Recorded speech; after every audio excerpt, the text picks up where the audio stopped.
Hi everyone. So this is a test video in a lot of ways. My name is Leela Sinha and I'm starting a series, I think, called Everyday Saris. I love saris. I love them. And as what some people call an ABCD, American Born Confused Daisy, which is to say I was born in the United States, but my father's from India and I have Indian heritage. I didn't think I was ever going to like saris. I didn't think saris were ever going to be a thing for me at all. I just they weren't my cup of tea. You know, they were like dresses and I didn't really wear dresses. I was more of a tomboy and they seemed impractical and oh my god, what if they fall off? Because, well, let's start here. A sari is 6 yards of fabric. No stitching, just 6 yards of fabric.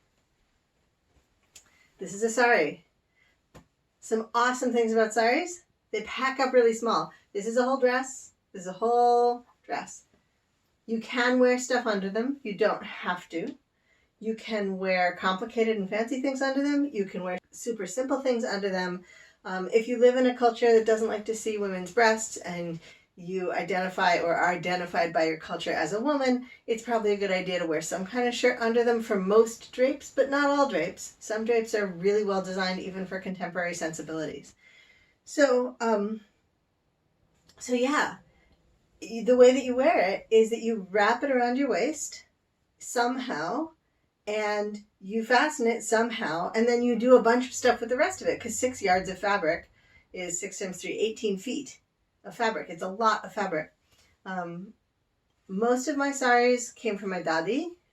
I am starting to buy my own saris. My dadi is my father's mother. I'm starting to buy my own saris, so you'll see a mix in this series of videos. Right now, I'm super excited about my new box of saris that I got just over the weekend from Bengal Looms, bengallooms.com. I really like the saris they have, and I like their prices, and their service is great, and they're US based, so you don't have to worry about shipping from India, although shipping from India is also great. I've had a really good experience with them.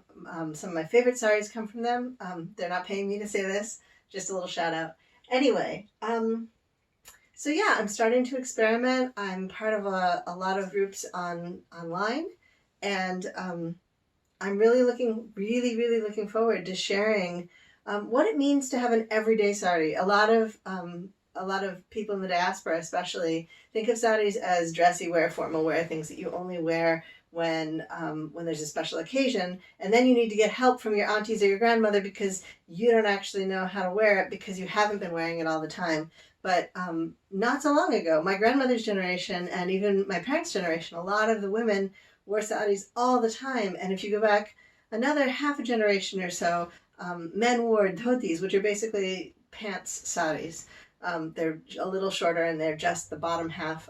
There's not usually an upper half of the saris. So in this series, I'm going to explore saris. I'm also going to explore dhotis and to some extent turbans, because turbans are also draped clothing. They're usually the same size as a sari, so often the same kind of fabric, maybe a little thinner.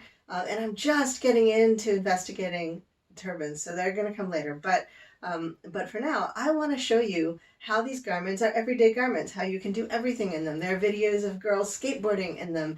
I saw construction workers all the time when I visited India when I was 24. There were construction workers climbing bamboo scaffolding wearing saris with big pots of cement on their heads. It's an incredibly versatile garment. There are so many different things you can do with it, and I'm super excited to show you. So watch for the next video where I'll be putting this on.